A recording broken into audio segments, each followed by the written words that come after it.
वळून घेऊया.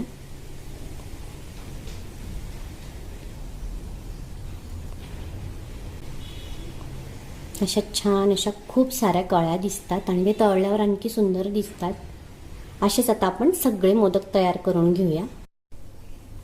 सगळे मोदक आपले बनवून झालेले आहेत.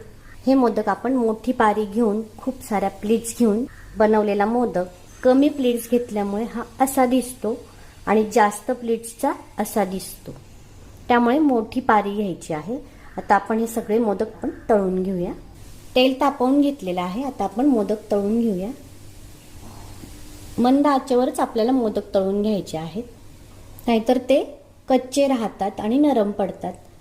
कुरकुरीत राहण्यासाठी आपल्याला ते मंद आचेवर व्यवस्थित तळून घ्यायचे आहे.